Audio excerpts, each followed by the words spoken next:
Nú ætlum við aðeins að kíkja á vatnsafl og jarðvarma.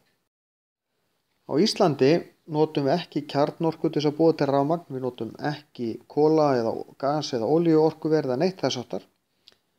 Við notum fyrst og fremst vatnsafl og jarðvarma. Vatnsafl er þegar við virkjum á. Þá erum við með á sem rennur einhvers staðar niður. Við byggjum stíflu til þess að safna vatninu saman. Síðan er vatni leitt ekki niður sin venjulega farveg heldur niður leiðslur eða göng. Niður í virkjun þar sem vatnið snýr túrbínum sem að búa til rafmagnið. Það eru tvö atriði sem að hafa mest með það að segja hversu mikið rafmagn svona vatnsaflsvirkjun býr til. Það er í fyrsta lagi vatnsmagn. Eftir því sem við erum með meira vatn sem rennur í gegn, þeim mun meira rafmagn búið til og það er fallhæð. Hvað er hátt niður? Stærsta virkjun á Íslandi er Kárahnjúkavirkjun. Þar eru nokkrar stíflur og það er í raun tvær stórar ár og Kárahnjúkastífla er stærsta stíflan. Hún er mjög stór.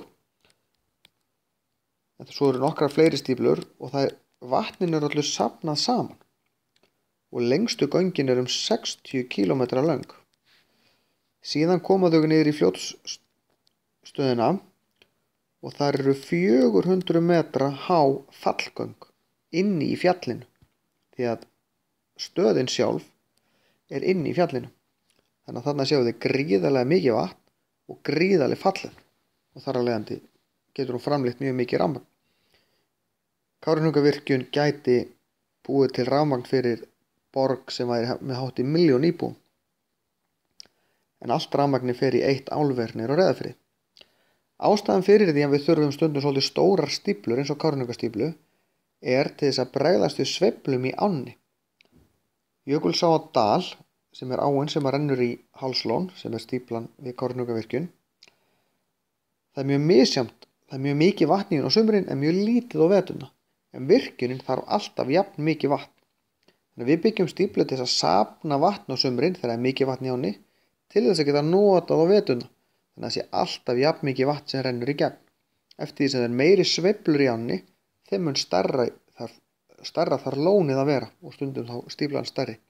Fyrir reyndar eftir aðstæðum hvort að stíflan er stór eða ekki til þess að búa til stórt lón. En þetta er líka leið til þess að geyma rafmagn. Það er að segja að geyma vatn í lóninu. Þannig ef við þurfum lítið rafmagn stundum að þá er hægt að geyma vatnið.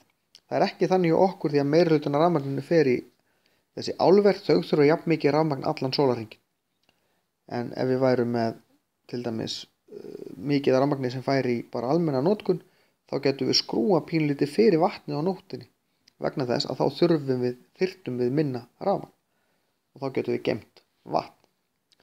Hin leiðin, ekki vatnsaflsvirkjanir, heldur jarðvarmavirkjanir, þá eru boraðar borholur.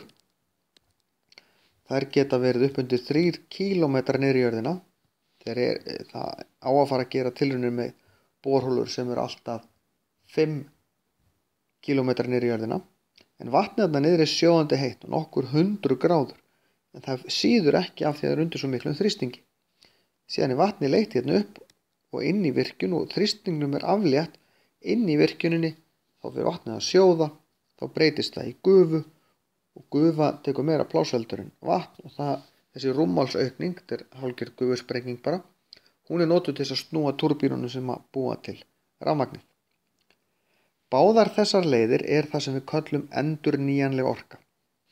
Vatnið fer hérna framhjá hvort sem við virkjum það eða ekki. Þannig að það klárast í raun ekki. Og þó það geti tæknilega sé klárast, það er að segja að hætta að rigna, en það hefur ekkert með virkjunin að gera. Virkjunin hefur engin áhrif á það hvort að áin rennur hérna framhjá eða ekki. Og jarðvarminn er endurnýjanlegur á meðan við klárum ekki allt vatnið. Ef við dælum bara upp öllu vatninu, hitinn fer ekki neitt, við erum ekkert að klára hitann, en við getum klárað vatnið. Og vatnið er í raun ekki orkan heldur hitinn, en vatnið ber hitann og ber orkuna upp á yfirborðið. Þannig ef það er ekkert vatn, þá náum við ekki í þessu orku. Þannig að við þurfum að fara varlega í jarðvarmavirkjunum að klára ekki vatnið. Gera þetta hægt og rólega, og ef það er gert hægt og rólega og vatnið nær að síga niður aftur, þá er þetta endurnýjanlegt. Þá erum við ekki að klára orkuna.